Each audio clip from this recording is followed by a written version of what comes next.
I was born in New Jersey to Irish immigrants Ellen Collins and John Dwyer. And we moved to Iowa by wagon to stay with my uncle on the farm. There I learned to love the land, and I wanted a farm and a ranch for my own home base. My mother and I had heard about the homesteading act, and we just really wanted a homestead, and we hoped we could have one soon. So we looked into moving to Colorado by stagecoach, and that cost a lot of money. It was $175 a piece, and we had a whole bunch of kids, so we couldn't do that. So we went ahead and got on the covered wagon, and still more cost of stagecoaches, and so did the Indians, because they attacked them. So instead we just decided to go by stagecoach. And that cost about $1,000 for the oxen, and we already had the wagons in New Jersey. We hooked up the oxen and off we went. I love going across the prairies. I love seeing the Alexander Coast, swirling hawks and kettles, and the sunsets were spectacular. Oh, and then we got the mountains. Oh, they were just so gorgeous. So we moved to Silverton, Colorado, because my dad mined there. And it was crowded, and there was snow all the time, and we lived in tents. We had 9 of us kids in tents, and drip water all the time. So we were so happy when my dad got a homestead on top of the hill above Criley Ranch. You guys can see it now, just right above Criley Ranch. But all the buildings gone now, which is where they were. We were just thrilled to get a homestead in Golden Gate Canyon. My future husband, William Criley, lived just down the hill there, and he came from Pennsylvania in 1879 with 3 of his brothers, and they headed to Central City, and they started a freight business, hauling freight. And William purchased 2 homesteads for a total of 160 acres on Rawson Creek, and still there, you can see it there. And now we want to stay out there. State Park, and he made a ranch, Rawson Creek, so you'll see the big ones to the beach above the property. And William lived down in Northern California, and since I lived right up the hill most of the time at that time, he married somebody who was in 5 miles business up there. And we were married in 1884 in Central City in the Catholic Church there, and the church still there for years. And William came to my family with 10 children, 9 kids, and I was there in the 9th, so we had a lot of people on the way. And for our honeymoon, we went out to fish. And Ellen Farley was our oldest daughter. She was born in 1886. She wrote her donkey at Mountain House School, which is up the road. And she was having summer now, but snow was too big in the winter. She converted with Criley, and William served on the school board. Daughter Viola was born in 84 and Michael in 98. Most of them are brown. Mabel was born during a blizzard, and their doctor charged $5 to come. And he also got a jug of whiskey because William was a bootlegger. His daughter attended school in Black Hawk, where we rented a house while they were in school. Sadly, 3 of my children died when she stood in the middle. Oh, it's awful.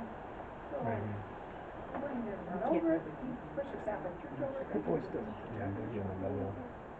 And so I buried Look Will into the Francis next one. and Black Hawk Cemetery in Sharp Road, and you can see that. But there's no markers there.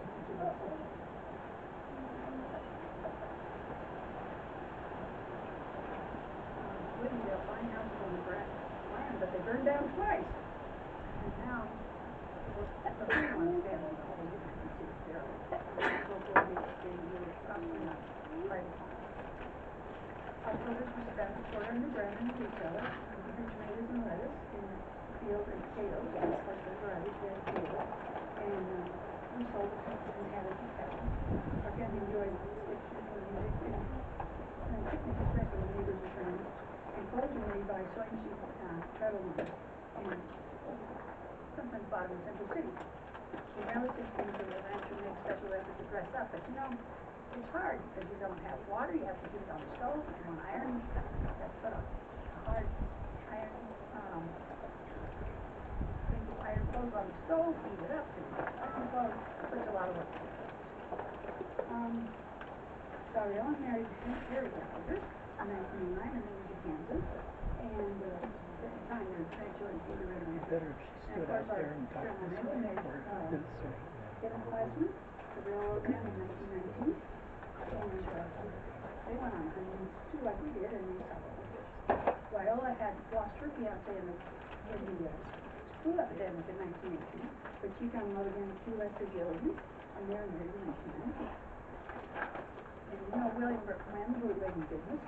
Bootlegging was rampant in all these kind of hills around here. There was usually about 200 stills for bootlegging going on at the same time, 100 barrels of mash fermenting, and 2 or 3 times a week they'd load up a little wagon. You can still see the bootleggers' cabins, you know, on the hike here in the Stone Gate.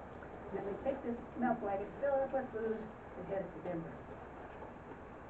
But bootleggers took care of the ranchers, and ranchers took care of the bootleggers, and we never got caught. We never had to go to William Criley continued the ranch, built roads like the Dory Hill Road. I don't know if you've heard of it. It's a scary road, goes right down into Blackhawk.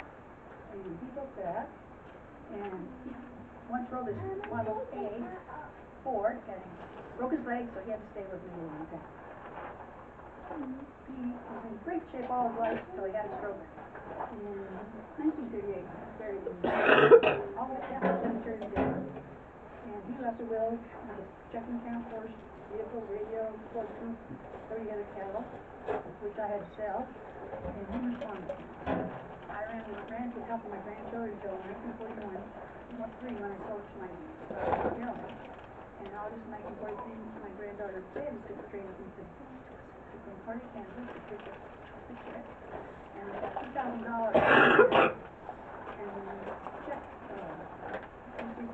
Ellen later sold the bridge to Colgate Strike Kansas State Park at $28. Imagine what he was today.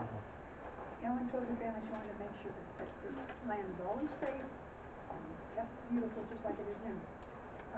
Ellen kept up the correspondence with the park until she died when she was 96. In 1946, I attended my brother's funeral, and I said goodbye, and I said, see you soon. And while riding in the last car of the funeral parade, I was killed. My car hit me straight on, and I was killed.